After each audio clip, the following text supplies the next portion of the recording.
What's happening in the canine industry? For all the latest news, views, and expert opinions, stay right here for the Canine Paradigm. You'll hear from industry leaders, experts, doyens of the industry, learned colleagues, movers and shakers, and the odd randy guest.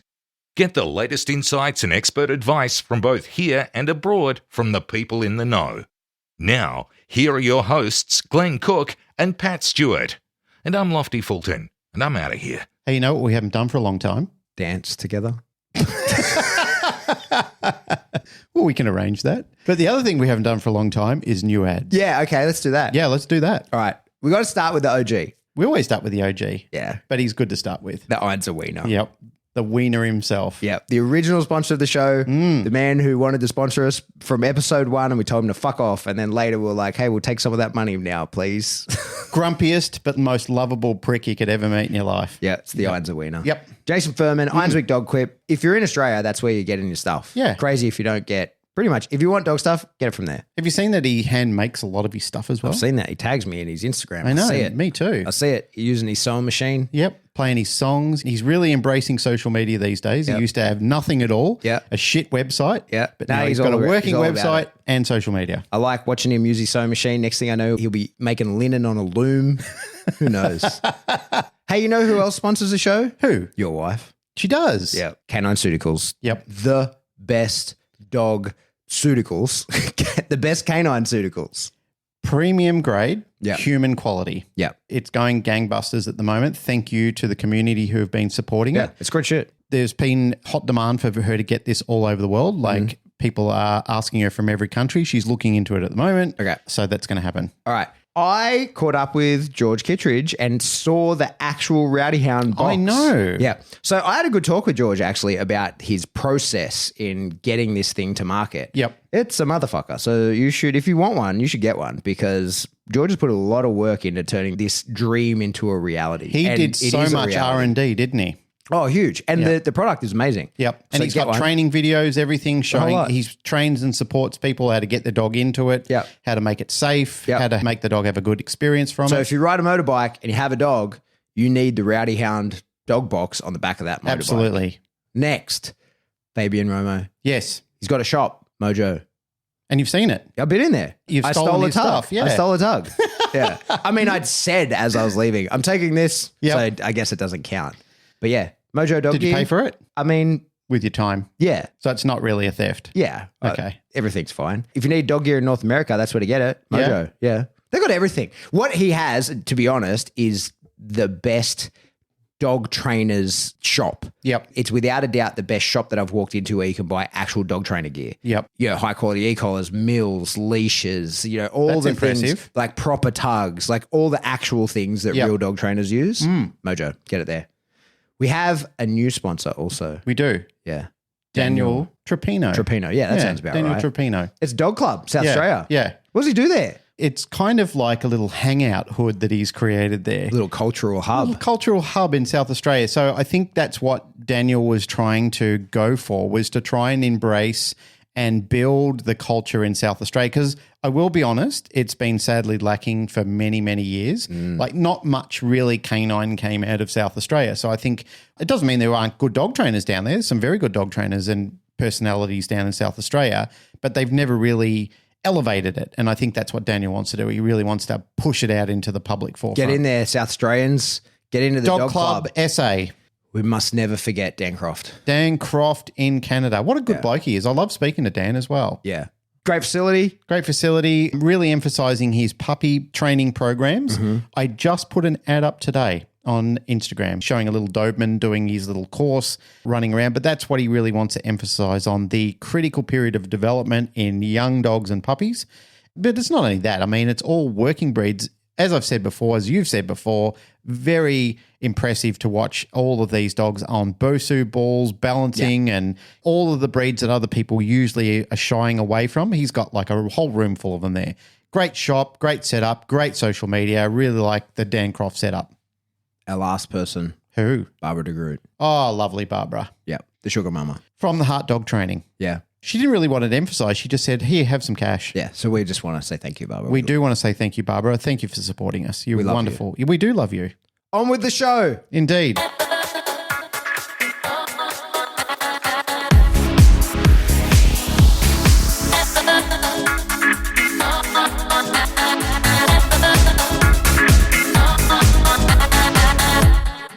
Welcome back to the Canine Paradigm. I'm your host, Pat Stewart. I'm at my house, but I'm joined by my co-host who's in the studio, Glenn Cook. Your co-host. Give me a break. We just spent 20 minutes trying to get enough internet to make this happen. I know. It was a bit of a fucked up session, but we got there in the end. We did the Family Guy. How are you, sir? I'm good. How are you? I'm wonderful. You've had a busy week. I've had a very busy week, particularly with getting the Michael Ellis seminar sorted out with Alex. Sold out in less than 24 hours, both sites. That's cool. That's exciting. I'm not surprised. It's Michael Ellis. That was actually funny. I put up the greatest of all time, Michael Ellis, and somebody in the comments goes, yeah, I wouldn't say he's the greatest of all time, but he's a close second. I just put one of those memes of somebody eating popcorn up in there, and they responded by, I wouldn't dare. There's a lot of reasons why I think Michael is, in my opinion, one of the greatest of all time. I won't say the. I'll succumb to saying one of the greatest of all times. And I think we've covered a lot of these points off over time, but there's so many things about Michael that's just not to love about the guy. Number one, he's one of the nicest people you could ever meet. And I genuinely mean that. Like, he's definitely one of the nicest guys you'll ever meet. Number two, he's like a staple that many of us grew up on. Many people, myself included, like we've followed along with a lot of the best things that we learned about shaping and chaining exercises. Good communication skills in the industry were fundamentally put through Learberg and Michael Ellis. And those sort of things are just amazing to think that he's been in the industry that long. He's nurtured a lot of dog trainers into the industry, both local to him in the United States, around the world. If anybody doesn't know who Michael Ellis is, they must be living under a rock. Even recent or in the last 30 years, it would be incredible for people not to know who he is.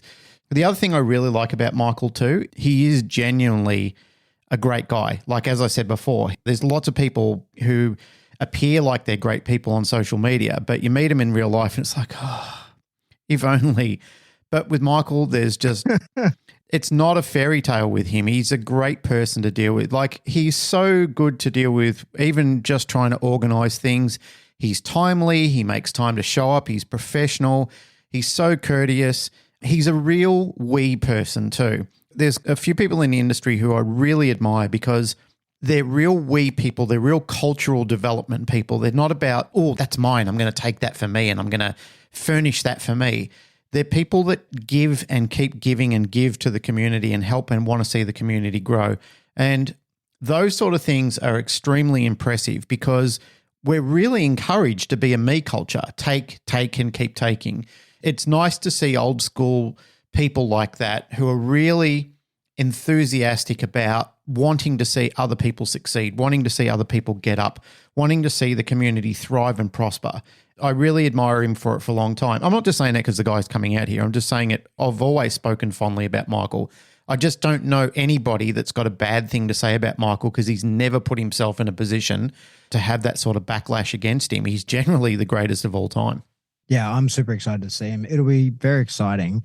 I think what's interesting with Mike is that he probably was the foundation of, if you got into dog training, say 15 to 20 years ago, like there's a very good chance that he was the foundation of all of your early imprinting and learning. Yeah, that's what I mean. He's the staple. Yeah, like those early Learberg DVDs were, all that was available. This is pre-streaming and, before everybody had an online course. And so he really was the first very digestible and very good teacher that had easily available content. So many people, everything that they know has been built on a foundation developed by him. So I'm excited to see him. It'll be great. And just before that, I just want to add into this as well that we've also got Cameron Ford coming out in July. So he's coming out again to do his Oda Pays and also his Cognition tour. He's got quite a few venues booked throughout Australia and you can find them online. They're in the Canine Paradigm discussion group for sure. But I just want to give a big ups to Cameron because Cameron was really instrumental in making this Michael Ellis tour happen as well. The last time he was here, Cameron and I were chatting about it. He made it happen. He went over there and he said, hey, I'm going to get over there when I get back. I'm going to message you. I'm going to have Michael. We're going to sit down. We're going to make this happen. We're going to arrange it. So I really want everybody to acknowledge that Cameron was a huge instrumental push in making this happen. And again, another one of these people who's a huge advocate for helping other people out all the time. Cameron's a great guy. He stayed here the last time he was here. We probably had about 4 or 5 days together, and then we did the scent detection conference where you were there as well. And Cameron, he's just nicest guy, easy to look after. He's not a pretentious pain in the ass, and not many people who've been out here have been like that anyway, but just great, great soul of the earth people, and really excited to have them back in the country. Great to see Cameron again. So guys, if you want to level up your scent game, get onto it. Book your tickets. Like I said, he'll be down there with Alex. He'll be up here with me. Then he's doing the canine and cognition up in Queensland with Becky again. So make it happen. Don't tell me about the problems that you've never got access to great information and all these people. I'm staring at NDTF people while I'm saying this because they come to the teaching and then at the end or even at the start they say to me, oh, we never get a chance. It's too expensive to go overseas. You got the opportunities, guys. Even got you, Pat, where they should be going to your seminars as well if they're not. We just had Josh Moran. Josh Moran was just in the country. Quickly before we get onto our subject, I just want to say that he was down in Melbourne and he was only doing Melbourne and Brisbane this time and then heading off to a trip away with his lovely partner, Jess. I was talking to him while he was down at Alex's place, and I had to go up to Brisbane to work out with our training staff up there and then drive to the Sunshine Coast to our other location where we've got a new trainer that just started, and we also had the local media out there to do a story on our Umundi Pet Resort site, which was really exciting. While I was there, Josh found out I was going to be in Umundi and made time to come over and catch up with me. So I was really ecstatic to catch up with Josh. He's just such a super nice bloke and great to see him back in the country again. That's cool. It That's really awesome. was. So you have a topic. Yeah, I have a topic. I believe it's something that we've chatted about in between other topics, but I really want to enhance a little bit of this and start talking about it a bit more because every time I do a training session with NDTF guys and we start getting into the meat of training and we move between phases or modes or principles or whatever you want to call it, there's many people who love changing the name around because they like to have their own language, as we've been discussing for multiples of years now. But we usually call it the phases of training. So in between the phases of training, we call it a transition. And again, that may differ from teaching camp to teaching camp, but for all intents and purposes, we're going to call it the transition. It's easy to think about, it's understandable, and it relates a lot to what actually happens between the phases of training. As we know, we start off with the teaching or the learning phase in training where let's not talk about teaching for abstinence. We're going to talk about teaching for action. So we're going to talk about the architecture of new behavior, teaching the dog to learn something that we want it to learn. So it's beneficial to us. It's some form of obedience that we want to build around. So it's the beginning stages of teaching anything. Let's keep it simple. Let's make it sit. Dogs know how to sit in the wild. They've been doing it for a millennia before humans have been in contact with them. But when we want to do it, we want to pair it with a word.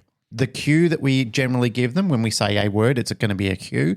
The cue that we generally give them in English is sits, but then it starts to differ from language to language.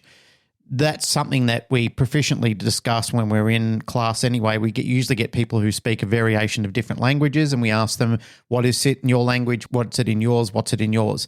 And generally speaking, NDTF is very multicultural. We'll have people from Asia. We have people from Spain, Italy, France, all over the place.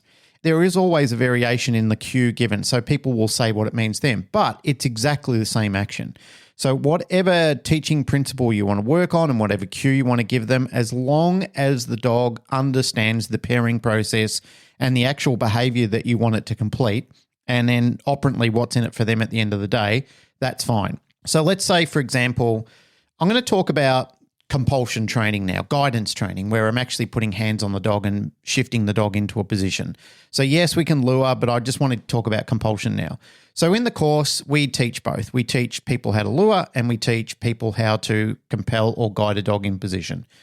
Once we start doing this pragmatically on and off, after a period of time, the students will ask the question, okay, so when the dog is doing this, how do we know that we don't need to do it any longer? Like, what is the tell?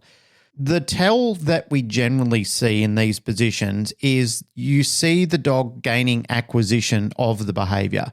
After a period of time, let's say, for example, I'm holding the collar in my right hand and I put my left hand down on the croup or the rump of the dog, and we gently roll the dog in position. So we give the cue, we say the word sit or whatever cue you want to give. We then place the dog in position. We wait for the dog to calm.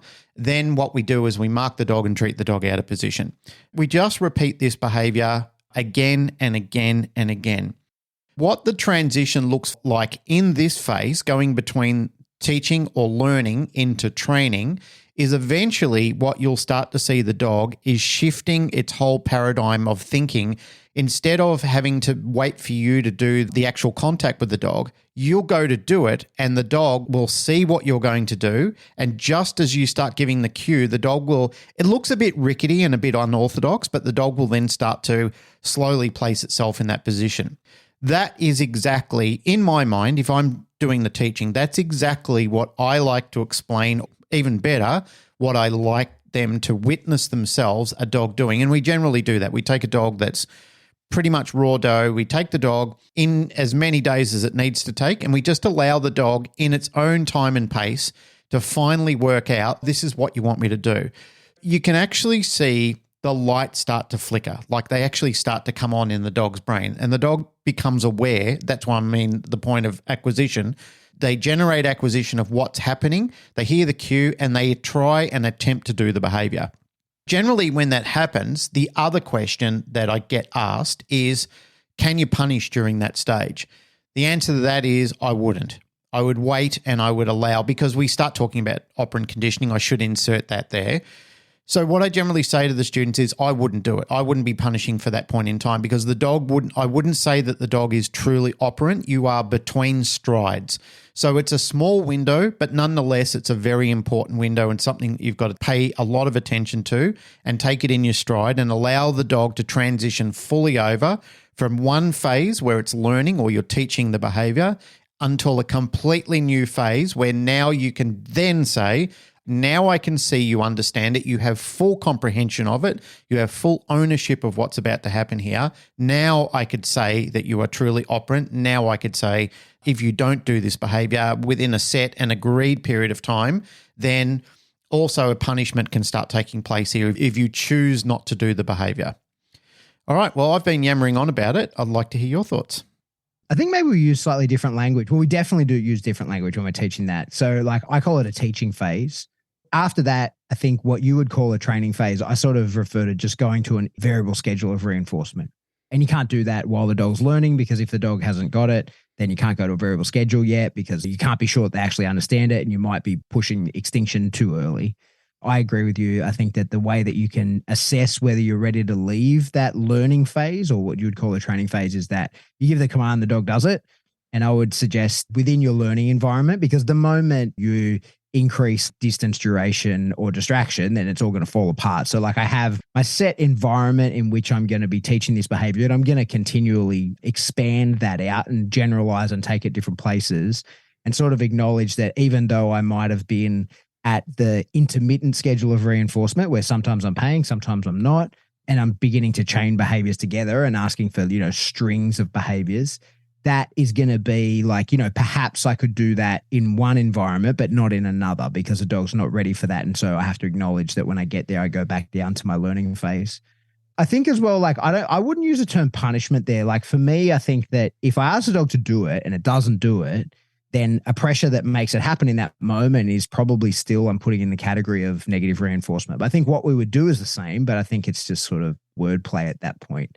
But yeah, I think that if you are teaching behaviors and you are using compulsion or negative reinforcement of any kind, I think that it just becomes a case of the learning phase is self-apparent, because if I'm teaching it and I say the command and then I help the dog into the position, and they get to the point where I say the command and the dog beats me before I get the opportunity to apply any pressure to bring him into the position, when I change the location, I change the distance or the duration or the distractions, whatever it is, if I ask the dog to do it and he doesn't beat me into the position, then at that point, then I'm just back to using negative reinforcement again to help them guide into the position. I don't really draw a distinction. If I'm going to use any form of compulsion, like I don't necessarily draw a distinction between, in this phase, I will give a correction, or not, because I'm always able to do that if I am using negative reinforcement. Like I'm going to say the command, and then within a second, I'm going to give the help that leads on to the behavior.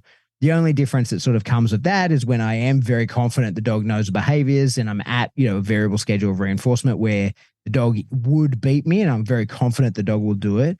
We usually end up referring to as the tap that acts as a reinforcer of the command. So like, sometimes the pressure at the same time as the command. Especially, I find that especially sort of necessary when the dog is still doing the behaviors, but it's kind of like it's the power up. And it's something that it took me a long time to understand, like how and why you would do that. It wasn't until that I heard someone use the analogy of when you see football players waiting to go onto the field, that they've got the coach has their hand on their shoulder and, they show full intent to run onto the field. The moment that the sub crosses the line, they're going to run straight back on, but they still get that tap on the shoulder as they go. And so sometimes I find it very helpful to give the dog that same tap with, whether it is like, my hands that I'm using to get the dog into position or some form of collar. That tap that accompanies the command acts as like, it's kind of like cheating in the game, the game of negative reinforcement, right? Where it's like, I got you at the same time, and it reminds the dog, this is the pressure that accompanies you into the behavior. Lot to unpack there. I'd certainly agree with that power up. I've heard you use that analogy last week, I think, when Chad was doing the episode with us. And I thought that's actually a really salient way of really describing how it actually works and how the psychological change occurs in the student at the time or the player in the time. Because you're right, I've experienced that myself. Like even in boxing, I remember my old coach used to give you a little slap in the face. When people hear that, they go, oh, what would you do that for? But it wasn't a slap in the face to hurt you. It was a slap in the face like to wake you up, like to supercharge you. And it did. It had the desired effect. Like you get that little pop and your pupils would dilate and you'd really come alive and you think, yeah, now I'm ready to go. Like the coach just gave me a big pep talk and then he gave me that little pap just before I went in. And it always had the desired effect. On me, it did anyway. And I saw it with other people. You just give them a little crack and all of a sudden they sort of wake up out of their concern of thinking about their opponent. They'd wake up to what was actually going on around them. One thing I wanted to talk about before is when we were talking about the use of punishment in training phase, I want to sort of hash that out with my way of thinking as well, because I certainly agree with you that negative reinforcement is a companion that follows us around in many of the phases that we're actually working with dogs. So let's say, for example, we're in teaching phase. Negative reinforcement, it's a companion. It's there with you most of the time. So, for example, if I'm placing a dog in position, up until that point in time where we're waiting for the dog to relax and comply with what we're doing, and then we let the dog go, that's a form of negative reinforcement. That's one of the first forms of negative reinforcement that the dog is absolutely going to experience.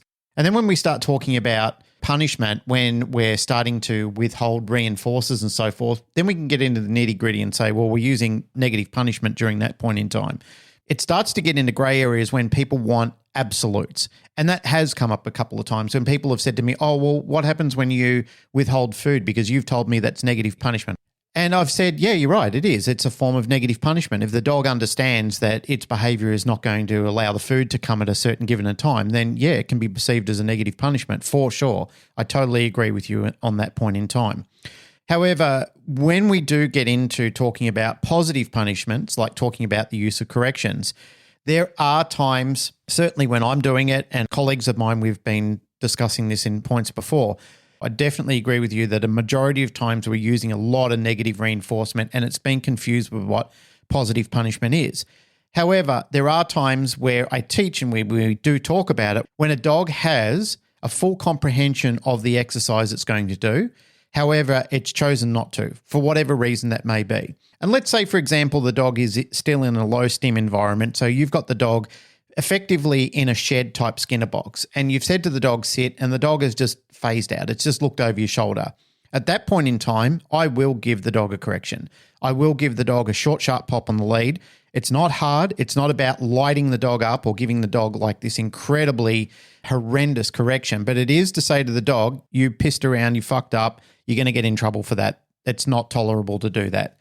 Now, the debate has been, I think you have and other people have said, well, I would call that negative reinforcement because it's a small amount of pressure, but it's not really to get the dog to immediately do the behavior again. It's to let the dog know if you don't do that, that's a consequence of what's going to happen to you next time. when people hear that, they go, oh, wow, oh, that sounds a bit harsh. I don't know how I feel about that.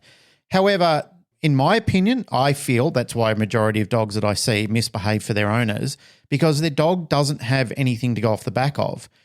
The way that I kind of compare it, and again, we can dance around this whole positive punishment, negative reinforcement aspect, is if a horse is in a paddock and there's electric fence on and that horse touches the wire, it only happens a couple of times before the horse fully comprehends and understands, I don't want to touch that wire anymore. And that's where we can get into the negative reinforcement, positive punishment stage, but it's intense enough for the horse to understand, I don't want to do that again. I don't want to go back into that territory.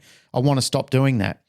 Even when we're doing it, when we're working with the dogs and we're teaching them, what we want them to do is not immediately go into the behavior and then get rewarded for doing it, but we want the dog to think that's going to happen if I don't comply with a known command, like I've made a choice not to, a salient choice not to do the behavior. Then at that point in time, we give the dog another opportunity. So let's say outside 10 seconds, so the dog has got disassociation with what happened. We then give the dog the opportunity to do it again. I find that when you do that correctly, the dog will comply immediately. And then the dog doesn't have to worry about being punished or negative reinforcement or anything like that. It goes straight into being positively reinforced. It's over, it's done, it's clean, it's nice and effective, and the dog goes, all right, cool, I understand what happens as a result of that. Interested on your thoughts on that. It's a rabbit hole to go down. Like for sure, I think determining the difference between whether you're using negative reinforcement and positive punishment is very important because they have separate outcomes. Yes. So if there's any way to turn off the pressure, if there's anything specific that the dog can do, then that's negative reinforcement. Negative reinforcement can be escaped and then avoided. Punishment can only be avoided. And so I suppose to answer the semantics of the question is that if you ask a dog to sit and it doesn't, and then you give it the collar pop and it does sit, then that's undoubtedly negative reinforcement because the dog did the thing that you asked it to do.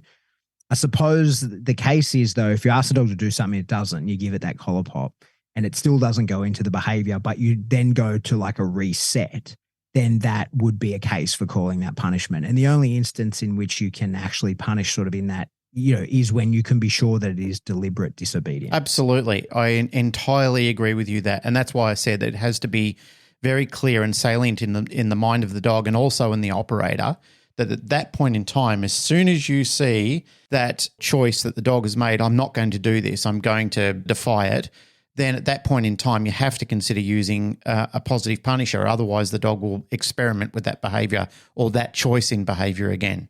Yeah. But I think it's pretty rare that you get that. I think anyway that when the motivation piece is taken care of, and that's why for me, I spend so much time harping on about building the correct motivation and not bothering to train a dog unless you've got that dog dialed in and all that, because it's very rare that you ever get a dog that just goes like, nah, I'm not doing that. That's not happening. Because if you've taught it in a way where they understand what's in it for them, they're motivated for the reinforcers that you have.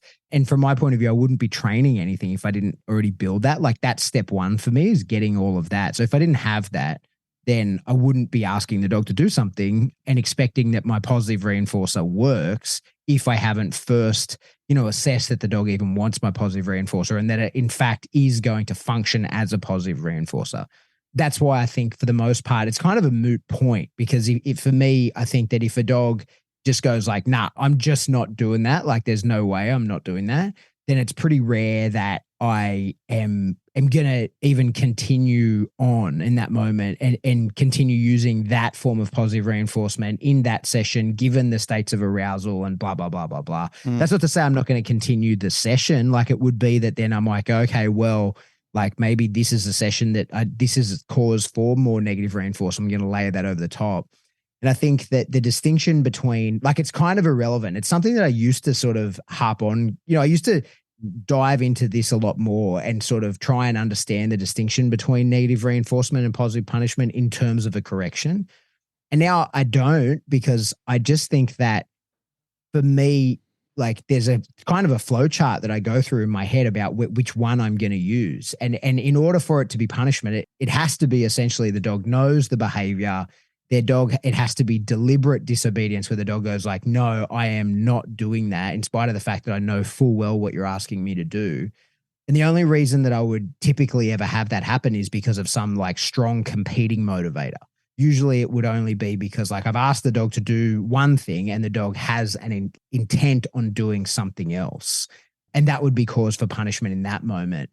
There's big risk. There is huge risk. This is actually, it's in our Patreon. We did it last month. Like it's the speech that I gave at the IACP. There's huge risk in mixing up the two when you are trying to get rid of a behavior. I think that like we often talk about, it's an interesting conversation for you and I to have. If you ask a dog to sit and it doesn't do it, and then you give it a collar pop and then it does, is that negative reinforcement or is that punishment?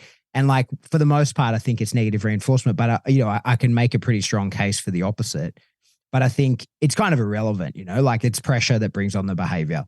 But where it becomes much more important is when you're trying to just get rid of a behavior. And I think that it's something that we've talked about many times, but when you are meaning to apply a positive punisher for a behavior, but you end up negatively reinforcing some incompatible behavior. And I think the most obvious example that people can probably conceptualize in their mind is, say, the dog counter surfing. Most people are going to give the dog a collar pop or something like that to get rid of that behavior. But if as you go over to do it, the dog gets all 4 feet on the floor and then you choose not to because the dog's no longer doing it, well, then the pressure that you have used in the past to do that is for sure negative reinforcement. The dog knew like, oh, well, there is a way to stop this pressure from coming. Or usually like, especially we see this quite a bit with dogs who have been taught with compulsion, like a place command or something like that. So if the dog has a bed in the house that it has been taught, whether it's leash pressure or e-collar or whatever, it doesn't matter. However, the dog's been taught to like go to that particular place. If when the dog does something that you don't want him to do and you intend to apply a punisher like collar pop and the dog retreats then to that place, then you know for sure that that dog interpreted that pressure as negative reinforcement and it went to that place. And very often, like if it is counter surfing and the dog is like trying to eat from the counter, you go over to stop him and he runs over to his bed, you can be sure that is him escaping the pressure. And now he can start doing the motivational maths on that. Like he can start to determine like, well, what's on that counter? How long will it take for you to get here? Can I get to the bed where I'm safe from the pressure before you can get to me? What's my motivation to do both? And you can start doing the maths on this. And like I say, for the most part, it doesn't really matter. A lot of people use negative reinforcement when they actually mean to use punishment, and they'll never know that the dog is escaping pressure rather than avoiding it. It only becomes an issue when the dog, for starters, can end up playing that spicy game of negative reinforcement where he's like, well, this is fun. Like, can I get the behavior that you don't want me to do? Can I get that done in time before you try and stop me? Or what is the sort of, more of a problem is when that behavior can't be completed. So the behavior that's been taught with negative reinforcement can't be expressed. And the example I like to always use in that is usually fence fighting or something like that. A dog that barks at the fence, most of the time a dog that is doing that has also had pressure used in some other form. Maybe it's loose leash walking. Maybe the dog's been taught a recall with the e-collar. There could be lots of different ways that the dog has prior to that session in its life experienced pressure.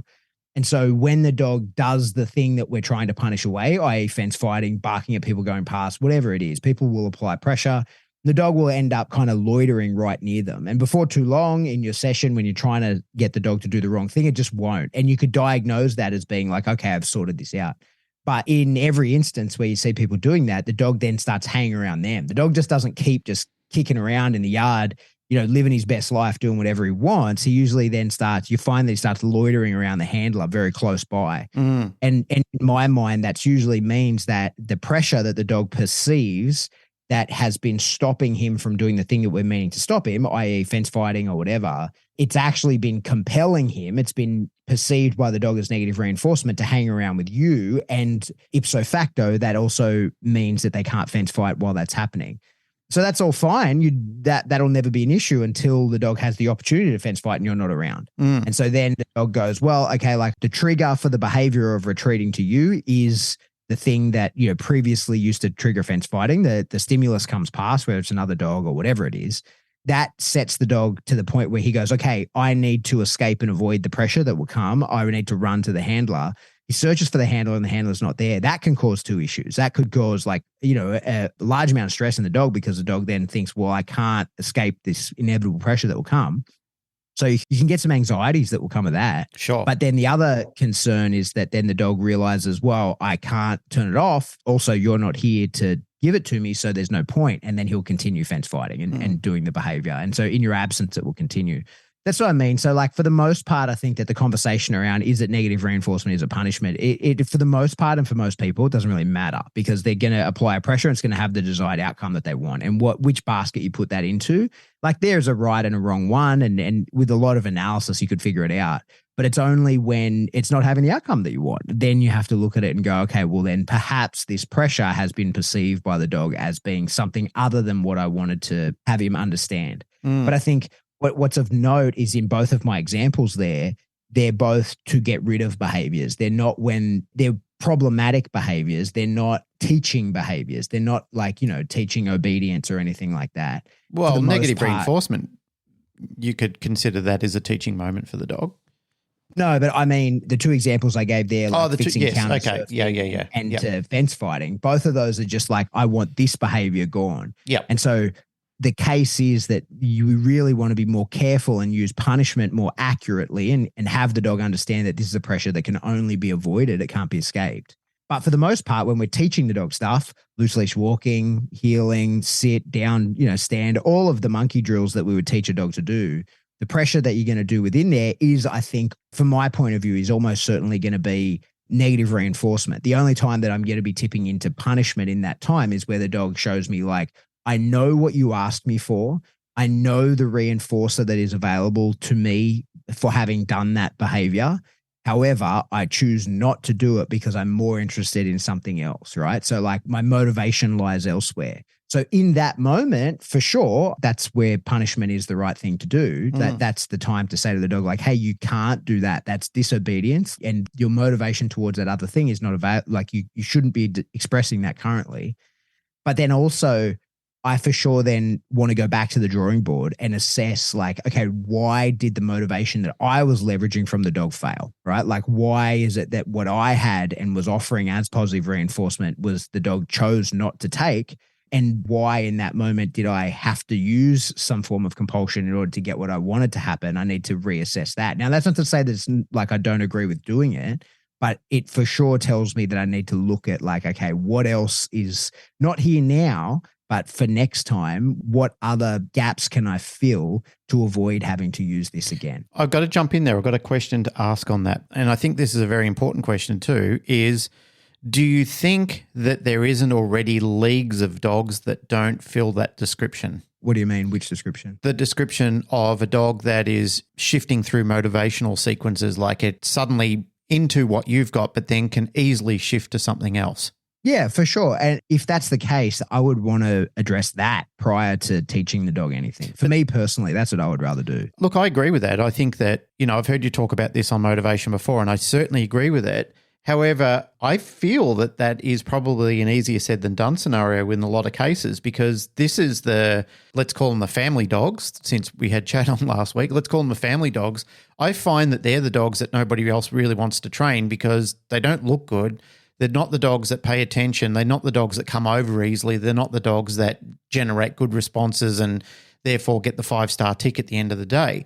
It's not to say that there isn't something that we can find variations in motivation with. I mean, you've worked with this and I certainly have. I tell stories on the course all the time about, there's always something. There's a way to find a motivation. When we go back to the rabbit foot story that I tell in NDTF, and even Dom, when he first started with me, when he was using feathers that he had to use to help his dog learn how to find its motivation when he was teaching his complex skill. He just could not find anything else that would keep his dog's interest. And I mean, he had to work like a fucking Spartan to find something that turned the dog on, that switched it on.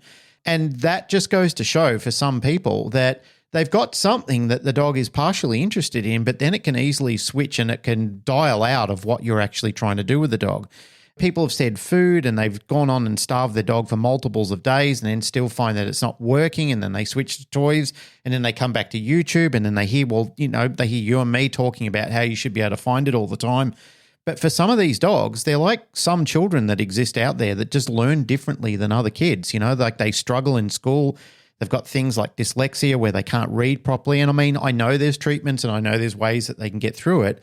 But there are those dogs out there too that sometimes, and when people think about, when I'm talking about corrections, they probably think, oh, well, that sounds harsh that you'd want to use a correction with a dog like that, like a positive punisher. But sometimes it helps the dog get out of its own way. like helps it just stop overthinking about the situations, come back to reality and start realizing, let's focus on being here and now. Instead of being in the past, instead of like forecasting into the future of what you can do, let's focus more about what's actually happening right here, right now. I think the way that I've been trying to describe it, and maybe doing a poor job of it, I'm not sure, but the way that I try to describe it is I want the dog to empty its head of every other thought that's going on. And yeah, I want the dog to be involved in the motivation. I don't really want to be giving dogs positive punishment or talking about corrections. I mean, it's a really unsavory topic with most people when you start talking about it. People get a real hard on for punishment or anything these days. It's just sold badly across the world, mainly by people who have no idea what they're talking about and are not training the sort of dogs that really need it anyway. But when they do need it and when they are in the way of themselves and when you do happen to get them a moment of clarity where you can say, stop doing this, stop having those thoughts, get out of your way, come back to reality. I need you to focus on what's going on here. This is what you need to do. And I think for me, when I'm seeing some of the dogs that I see and when I'm speaking to some of the people that I'm speaking to who are going out training these type of dogs, that's a big issue that they're having is because, yeah, they're searching for the right motivators, but they keep having this same sort of question. I've spoken about it with Panos, I've spoken about it with a varying degree of different people where they say, yeah, look, it works. And, you know, you certainly have those dogs, they really switched on, they tune in quite nicely. We, you know, start finding a very beautiful motivation cycle that the dogs will be cooperative, but then there's these other dogs. That's the unfortunate side for me. I just feel that there is a legion of those dogs. There's a lot of them out there. And there's a lot of owners that suffer through this because then they think, well, is it me? Am I the problem? Sometimes it is. Sometimes they don't work hard enough. Sometimes they're not as astute as what they could be in finding an appropriate motivator, but sometimes it's just not them. Sometimes it's purely the dog that they've got there. And I think you and I have talked about this. It may have been you and me having the discussion the other day where sometimes you've just said just a correction and saying the dog, hey, pull your head in and get back to reality, like snap back to it. Sometimes I really find that that is the linchpin to moving forward with some of these dogs. Yeah, no, I agree. But I think we're still splitting hairs on the forms of pressure. I think that I would in the learning, but like, you know, as I'm prepping to even begin to teach these dog things, that the first couple of sessions is going to be like, this is how you respond to pressure and the release of pressure. Like if the dog doesn't want anything that I have, right? Like if the dog's not food motivated and I can't get a game going with the dog, he's not interested in toys, the pressure that I'm going to use is going to be like, I'm going to try and create a game out of that negative reinforcement. I'm going to try and create like find the path out of this. I'm still going to try and dial the dog in so that if I lose the dog, like if the dog goes like, no, I'm looking over here, I'm not interested in this, I'm zoning out to over here, the pressure that I use at that point is going to bring the dog back in on me. And so I'm still going to put that into the category of negative reinforcement. Like it's because I'm going to stop it. The moment that the dog re-engages with me, I'm going to turn off that pressure. So I'm still going to call that like negative reinforcement, but it's going to be into like engagement with me. When the times I'm going to say, yeah, no, for sure I'm using punishment is when the dog deliberately does something wrong rather than just isn't doing the right thing. You know what I mean? Like, and so that's where I draw the distinction between like, if I ask a dog to do something and I can tell that it's not paying attention to what I am asking of it, I'm going to look and say like, is it because it's intently focused on getting something else? Or am I going to say that is the dog just not interested in what I'm doing, right? Is it not really interested in anything and it's just sort of zoning out from that time? Because if it is intently focused on something else, then that's a time when I can say, okay, this is positive punishment because I can say that's not for you at this time. That's not where you're headed. But if the dog is just sort of not paying attention to me, I'm going to dial that dog in and it might, you know, I'm going to use motivation. Now, like, when I say I'm going to use motivation in a dream world, I want that to be as positive as possible, but it also might be negative reinforcement. It might be that like, I need you to stay dialed in with me because I'm going to annoy you if you don't. I'm going to bring you back in via the leash and collar if you're just checking out and you're not engaged within the session. I get it. I know a lot of people aren't on board with the way that I explain that, building the motivation first, because they say, well, I'm working with dogs that I don't want a super flashy, powerful behaviors. These are pet dogs. I just need to be able to do the things. I agree. I'm like, yeah, but you still need the dog to be a willing participant in the session. Yeah, I agree with that. Still going to use a lot less compulsion. It's still going to be a lot easier to manage. And you're going to get a much better product when the dog goes like, hey, I'm interested in this. I want what you have. And even if it's not a toy that you have or food that you have or some game that you're going to play. I want to stay dialed in with you for some form of connection. And I think that the investment in the time to do that, I think it will pay dividends. And then the pressure that I would use to bring the dog back from zoning out is going to be just from like zoning in with me. That's where I'm going to turn it off. And so I put that in the category of negative reinforcement. But as I say, I think that what you and I would actually do would be almost identical. It's just the way in which we describe it. And I think that's a really big topic at the moment within the dog space is that how we a lot of the describe times, things, you and I are just splitting hairs on what we're calling pressure, right? Like whether we're calling it positive punishment or negative reinforcement. We're like largely, I mean, we've been training together for 10 years or something, Glenn. Like we largely do the same thing when we train. It's rare that you would ever do something that I look at and go, I wouldn't do that, or that you would do the same to me, I don't think.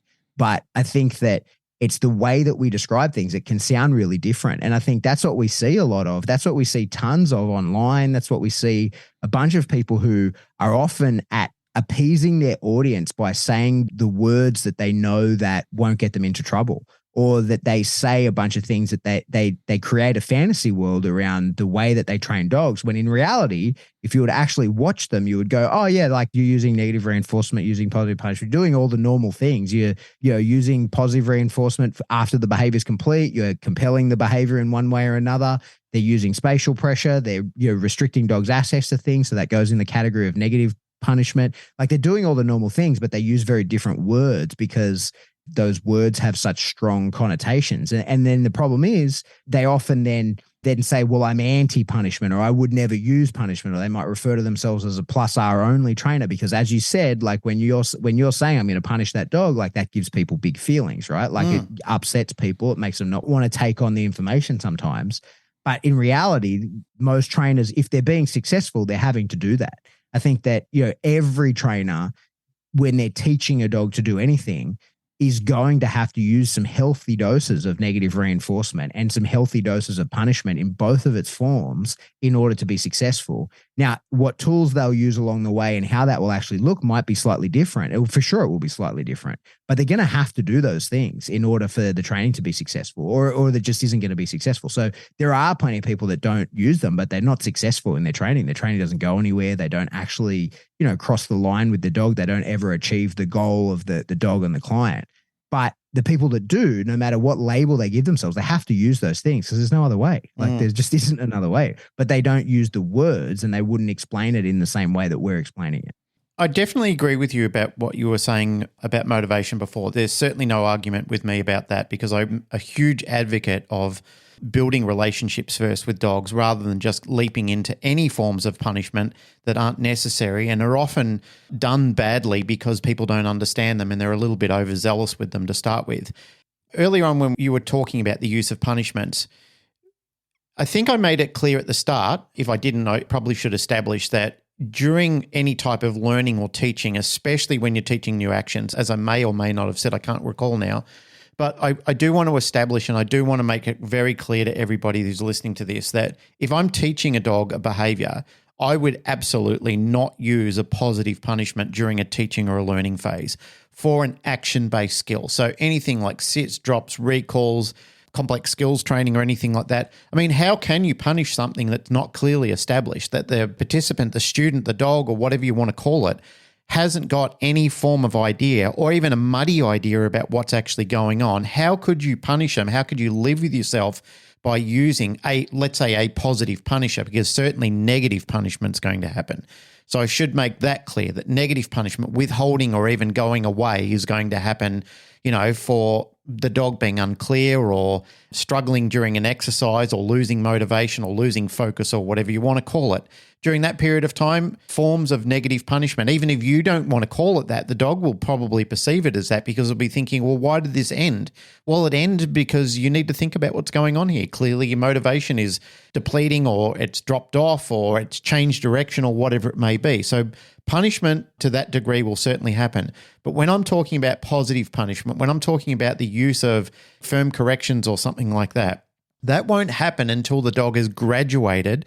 And this is why I wanted to make it clear about what a transition is, because the dog has transitioned from one phase, like learning or teaching it, So you are teaching it, or the dog is learning how to understand and comprehend that. But now we're talking about the dog fully transitioning over. So showing awareness, I think this is what it is. Even then, we wouldn't be talking about using positive punishments. I wouldn't anyway.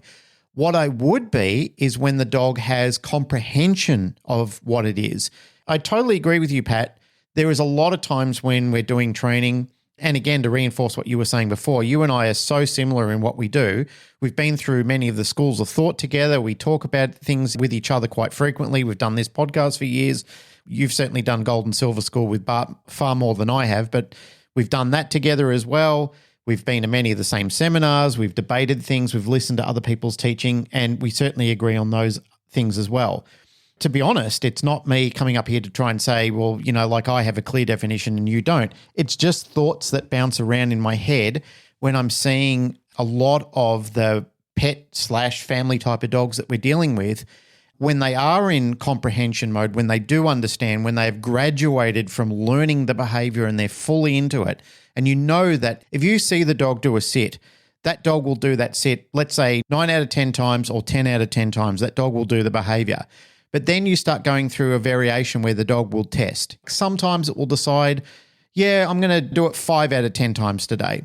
And then you might say to yourself, well, what motivation am I lacking in? Or have I then graduated the dog beyond its scope of retention at this point in time because I've taken it outside the Skinner box? And did I try and then move outside the phase of training and inside to the phase of proofing the dog? Have I pushed the dog too far then?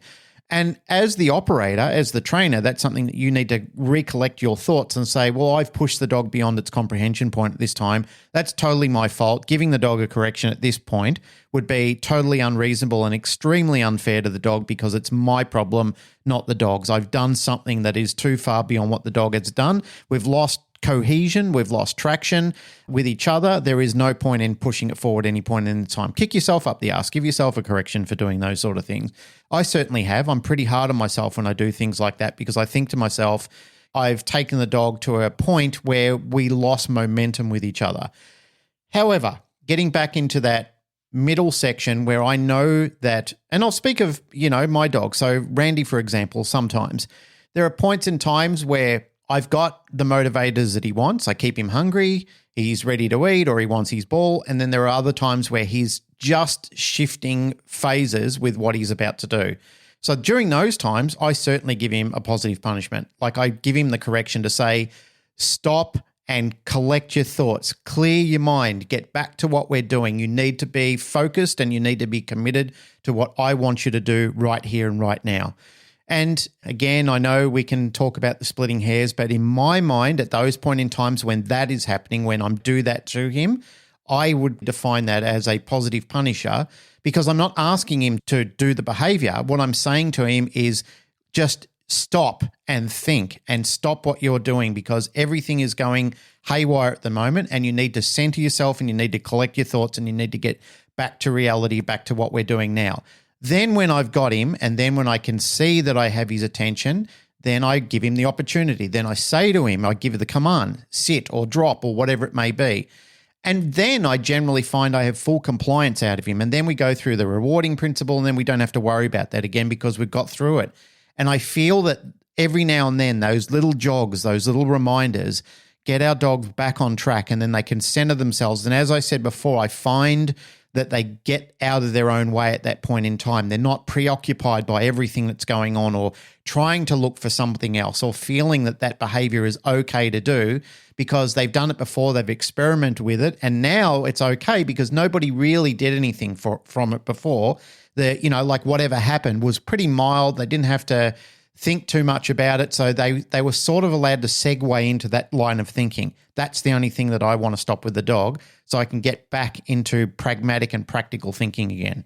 Yeah, I agree with that. I think when I'm deciding what sort of pressure I'm going to use when I'm using pressure, it's really going to be, do I want you to not do that or do I want you to do this? Yeah. Like that's really what it comes down to is if the dog, let's be super specific. If we did it just the other night when we were training, I put my dog in a down and I said to the decoys, agitate him. I want to bring his level of arousal up, But if he barks while he's in that down, I want you to stop immediately, turn your backs on him. And then it didn't happen, so I didn't have to do the punishment, but I had intended to punish him for barking if he did in that moment. He didn't do it.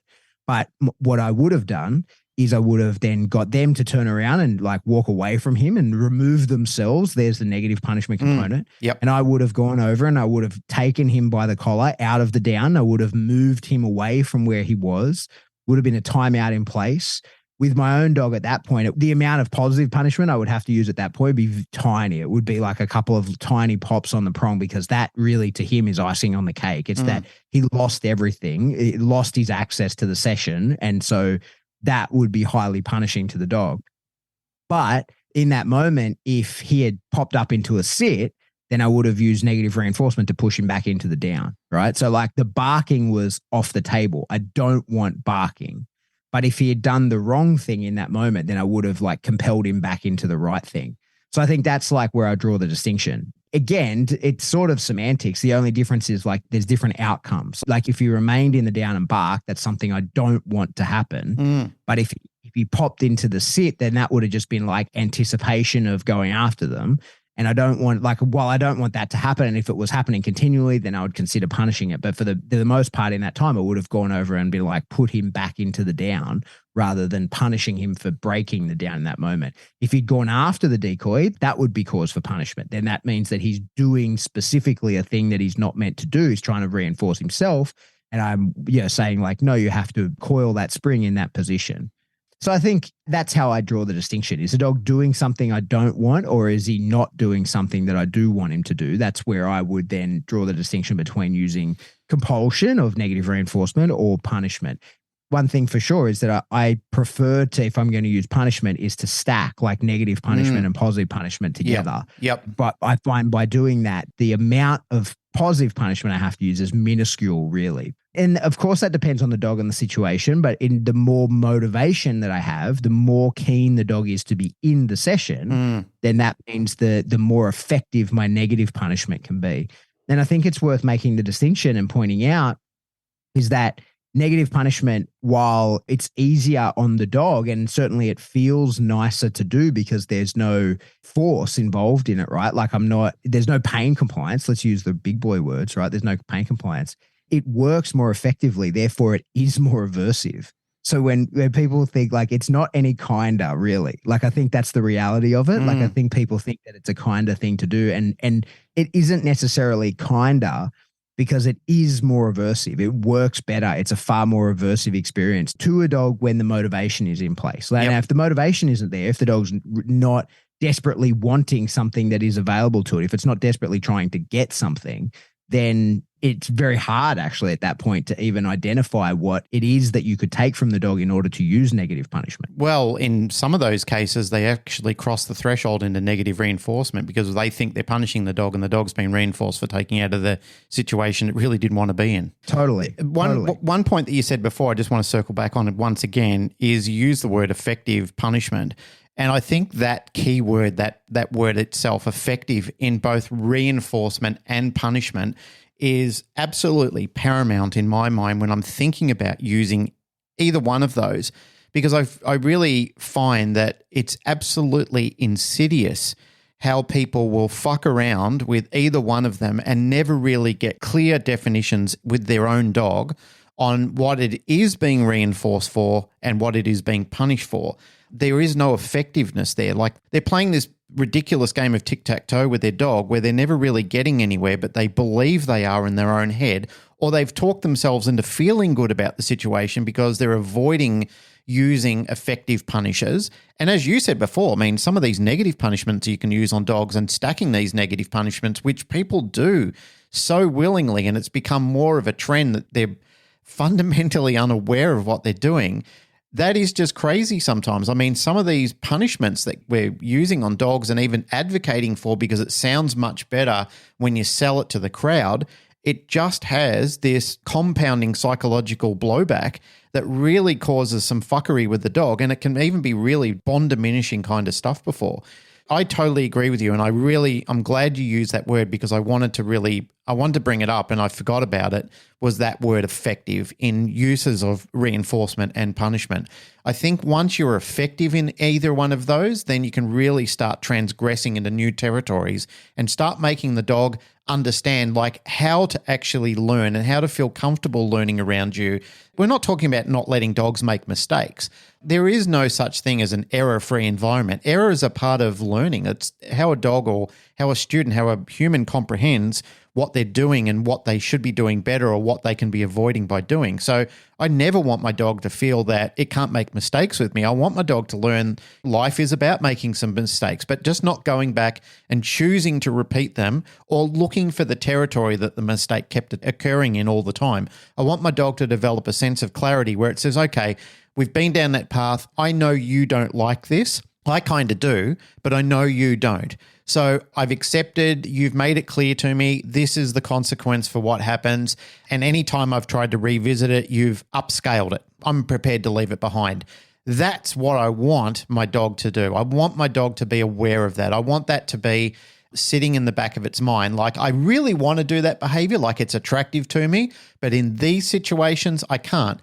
You've used this nicely before, like you've laid in this before where you've said what you can do is when you do give me these list of behaviors, I might let you do some of those behaviors, but there's certainly some of them that are just toxic to the relationship of what you're trying to build in the obedience routine or even the developmental routine that the dog, that you just have to think to yourself, even rewarding the dog with these can be problematic at times. Like, yes, there's a lot of things I want my dog to feel like it has access to, but these ones in particular just will go nowhere. It will only cause like a breakdown in the understanding, or it will really start to decay. Like the relationship will decay, but also other things that I'm trying to build will start to decay as well.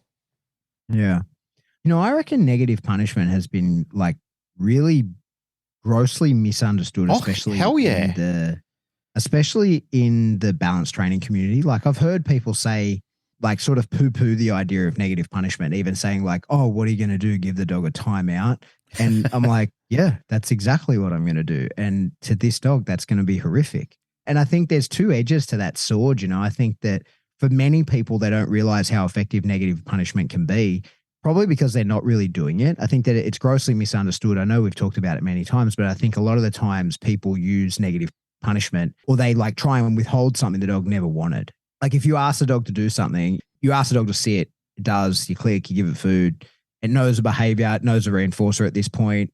You ask it again, it doesn't do it. Not giving it food in that moment is not negative punishment because it clearly didn't want the food. It knew that that was what was available. It knew that was the behavior that would lead to it. So not giving it to it is not negative punishment.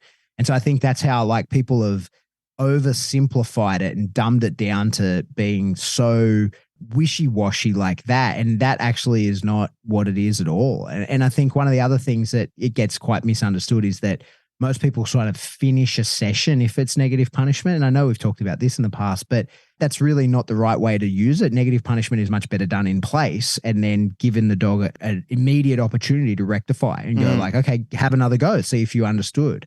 I think as well, so like people who say it's not very effective probably aren't doing it very well, like don't actually understand it. But they don't do any of it very well. They don't even do positive punishment well. And that's where it gets such a bad rap because it then transfers over to abuse. Like it isn't positive punishment, it's abuse. That's the problem.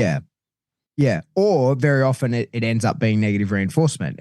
But to carry on, I think then as well, many people who are really good with negative punishment and don't want to use any forms of positive punishment, they've put in the time and the energy to figure out the negative punishment component. Like I think that sometimes the punishment that they deliver is like it far exceeds the crime, like I think that happens a lot as well. So like, that's one of the things I've had in this conversation many times because I still enjoy many people within the like plus R community who don't use any tools. And I find myself having this conversation many times with people about like, they say, well, you understand this stuff, Pat, like you get it. How come you still use the tools? And I find myself saying every time, because I don't want to be that horrific to my dog all the time. Like I don't want to put my dog through the extreme aversive nature of negative punishment when like a little collar pop to say, hey, change course is much more effective to my dog. And he appreciates that and he gets to carry on, quicker. And so I think that it's grossly misunderstood at how aversive it is. And when people say, oh, it works so well, that's right. It does. That's how punishment works. It's aversive. The dog wants to avoid it. He wants it to never happen to him again. And so you can't necessarily say it's the better version because it works better. And it doesn't always work better. Like it depends on the dog, depends on the circumstance, depends on what the dog's trying to do. It can be very hard to do negative punishment. But when I do negative punishment, when I use it, it's very intentional. Like I use it to a high degree of precision and I'm very thoughtful about how I do it. And I usually, if I find myself having to do it more than 2 or a third time, then I'm like, shit, something's not right here. Yeah. Like, there's a breakdown here. And I definitely am not going to continue. I'm going to limit their dog's ability to do the thing that it's getting wrong, or I'm going to end the session or whatever I'm going to do, because I don't want to continue doing this because it's not punishment at that point, right? Like something has been misunderstood. I think it's worth pointing out as well. I think that cancel culture, I think that we live in heavily at the moment, I think basically was created by a generation of kids that had their iPad taken off them. Yep. One of the things, man, this really gets me. Rip has an iPad. My son has an iPad. And when I gave him that iPad, I said, hey, I love you. Here's an iPad. And so if I were to take that iPad from him, that's not an iPad that I'm taking. That's love. You know? That's something much more significant. And I think that that's what a lot of people misunderstand when they try and use negative punishment in that way, is that first of all, there has to be a relationship to leverage, but you're leveraging your relationship. And I think that if you keep doing that over and over, pretty soon that's like if somebody kept leveraging you in that way, right? If somebody kept leveraging you over and over, pretty soon you'd be calling that a toxic relationship. That's not a healthy relationship to be in. And so I think some psychological pearls there, Mr. Stewart. Yeah, well, man, I think about this stuff a lot. I can tell. Like, beyond just dog training, I think that, because I really want the understanding, when I have to control a behavior, now whether, with my dogs and with my children as well, some things are just dangerous and you can't allow the dog or the child to continue doing it, right? You just have to put an end to it because we live in an artificial world and there's many dangers in that world. So I have to convey to the message to you like, hey, don't do that. And I need to do that in a way where you understand from me that it's an aversive thing that you shouldn't do, rather than risk you finding out in a way that could lead to permanent injury or death if I allow you to do it and find out for yourself. So I do have to have ways, I have to have strategies for doing this kind of stuff, but I'm really thoughtful about the way that I do it when I need a behavior to be aversive and no longer be displayed, because I need to do that in a way where there's clear understanding, but there's no hard feelings afterwards, because I'm not like, I have no intention of damaging my relationship. I have no intention of hurting physically my learner.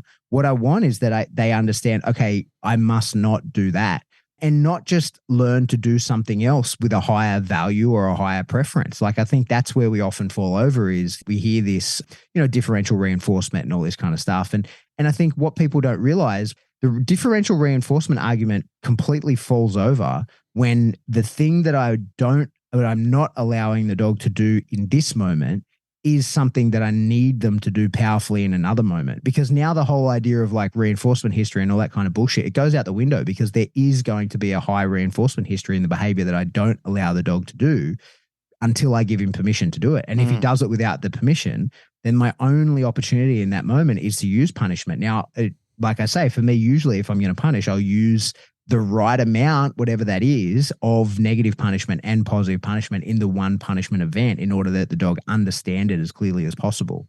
But there's many circumstances I can think of in that regard. Like, one of them is, if we're going to talk pet dogs, it's crossing the street. Like, my dog has to walk across the road, but I can't have him walking across the road given the opportunity to run into traffic, right? So I need to show, like, this has conditions. Yep. The conditions under which I say you are allowed, you're allowed, but without that permission, you can't. And if we go into working dog terms, it's like biting the decoy. Like, I need the dog to know, like, you only bite with my permission. And I'm going to tell you that there's clear guidance around that. And when people say, well, you just use differential reinforcement, there's no need to punish. It's like, yeah, that's cool. I totally get the theory behind that and the practicality of it, because sometimes it is possible, not often, but sometimes it is possible, whereby I can create a higher reinforcement history into an alternative behavior so that the dog chooses that one over the behavior I want to get rid of. But if I still need the dog to be able to do that behavior I want to get rid of, but on command and when the context is correct, then that all goes out the window. That no longer applies to me, because I'm going to be constantly creating a higher reinforcement history. And so these are the sorts of things that most people aren't having those conversations at that level, and they're not picking these things apart. And we just take people at face value when they say, oh, we'll create a higher reinforcement history into something else. It's like, yeah, okay, cool. But first of all, how do I do that? Right. And second, what if that's not possible? The other point that I think needs to be added in that is sometimes you're talking about the perfect learner as well. Like in a perfect world scenario, this all falls into place. Like everything falls neatly into place and it works beautifully. That's the common denominator. More often than not, that's the way it works. But sometimes there are outliers who don't fit that routine as well as what we'd like. It's not to say that it doesn't work, and it means that you have to work harder, but it just doesn't fit as nicely into the narrative as what you would expect it to. Hey, did we hit your topic? Did we cover what you wanted to cover? Or did we bounce around too much? We off-railed, but that's fine.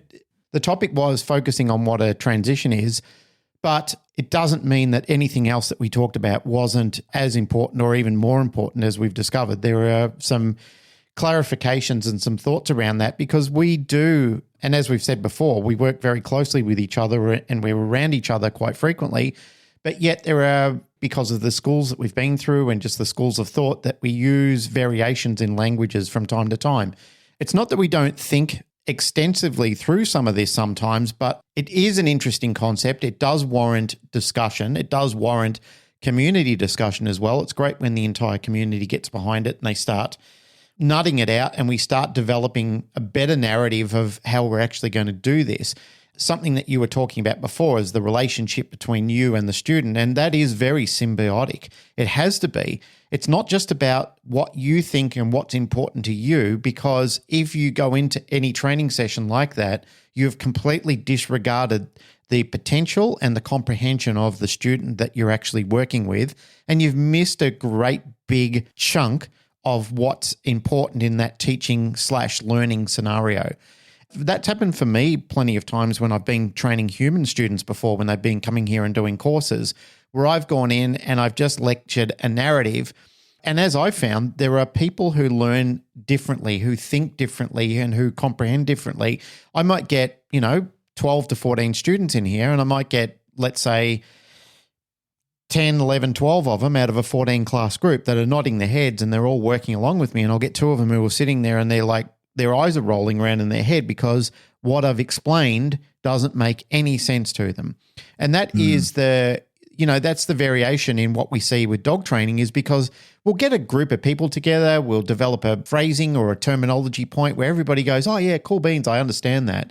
And then they go off and try and translate that to the dogs, and some of them get it really right and some of them get it really wrong. And the proof is in the pudding. As we say, we can talk about a lot of theory, but until you actually get out there and you're putting it into a pragmatic fashion, when you're actually putting hands on dogs or taking dogs out on the fields, or even when you're training human students, the proof is in the pudding when you see the means average of that group. I mean, by when you look at the common number of what's actually been projected out of that, what's actually understood, you'll see it in translation by what's actually being done. And when you can start seeing a lot of holes in that, as you pointed out when you're talking about your dog with things that don't seem to marry up, there are times where you need to look at it and say, there's something wrong with what I'm actually teaching here. There's a hole in my language. There's a hole in comprehension between my student and I. And those things are very important for you as the teacher to stop and think about this. And sometimes you just don't have the answer. The reason you're stuck with this problem is because you don't have the answer right then and then.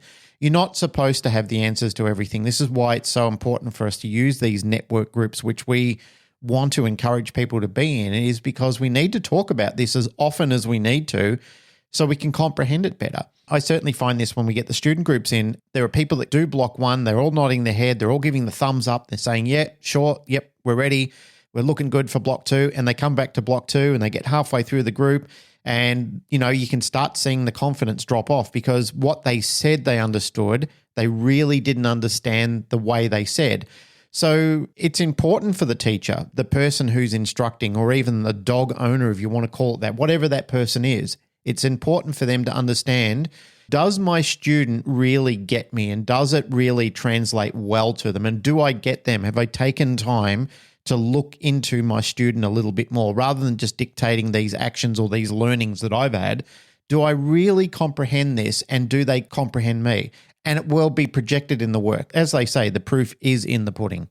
Yeah, for sure. To expand on that, I think certainly on the topic of punishment, it's one of the things like, I taught a class up in Brisbane last week. You talk about punishment, you can explain it, and people have, like, it has a certain connotation. People expect to see something terrible.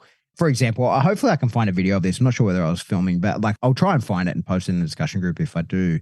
Like there was a part where I had this shepherd and you're proofing just not going for the ball after it was dropped on the floor so the dog could maintain a sit, And so I dropped the ball and the dog goes for it, obviously.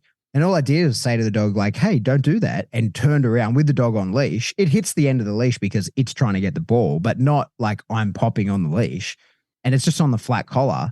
And I turn around and walk like 3 meters in the opposite direction and just look at the dog for 10 seconds. And I'm like, hey, don't break the position.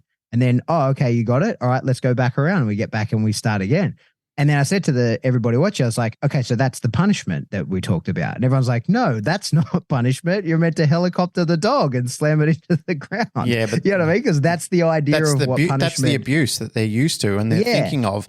They're thinking. But that's what they've been told it is. Well, punishment projects into worst case scenario. That's the thing. That's the thing that upsets me is that anytime you try and have a conversation with people about punishment, it creates such aversive sensitivities in them because social media, the media, or whomever has projected worst case scenario, like the most violent and abusive responses to any form of outcome. And that's what people project in their minds. As you said before, it's terrible. And that is truly insidious that people are thinking like that. Yeah. And like, as I explained, no, we created an aversive experience. The dog did the wrong thing, like chose not to sit anymore and go after the ball. And I created an aversive experience whereby like the dog actually lost ground, like it made its own situation worse by doing that. And so that goes in the category of punishment. And like that, I think, is worth saying. Hopefully I have the video. I'll put it in the discussion group if I do, because that is worth understanding. That's what we mean. Punishment, it doesn't have to be this horrific thing that people always think that it is. Oh, that's probably the place to leave it. It is the place to leave it. It was intense conversation, but one that I enjoyed. That's it for another episode. Canine Paradigm. Yeah. As always, if you like what you hear, like, rate, share, subscribe, do all that through the subscription service you download us from. Get on the mailing list. That's what we need. We need a link. On the mailing list. I need a link for it. I need a link so I can put it in the show notes. Oh, really? Yeah. Okay. Well, I'll send that to you and I'll post it in the discussion group as well. I'll do that immediately. Yes, please. Do that. Get on the mailing list. Cool information coming out there. If you want to support the show, the best way to do that is jump into Patreon. A few bucks a month, get your extra episode that goes in there all the time, as well as some really cool stuff going forward. We've got this giant backlog of information in there, and I do a live stream once a month as well, answering questions. Whatever questions you got, you can put them in there. All kinds of cool stuff on Patreon. You could give us as much or as little money as you like, or none, whatever. It's up to you. Well, we have had a drop in Patreon at the moment. Have we? We have. We have had a drop. So I think every time you say give us as little, I think they're listening to you. All right, give us heaps. Give us heaps. The other way you can support the show is getting some cool merch. Jump into Spring. There's links in the show notes to that. That's it for the ways you can support the show. Tell a friend. That's the real way you can support the show. Yeah. Tell as many people as you can. Get people to in real life to listen. If you want to get in contact with us, best way to do that is jump into the discussion group or join our mailing list. There'll be links everywhere. And if you want to shoot us an email, we are info@thecanineparadigm.com. Goodbye.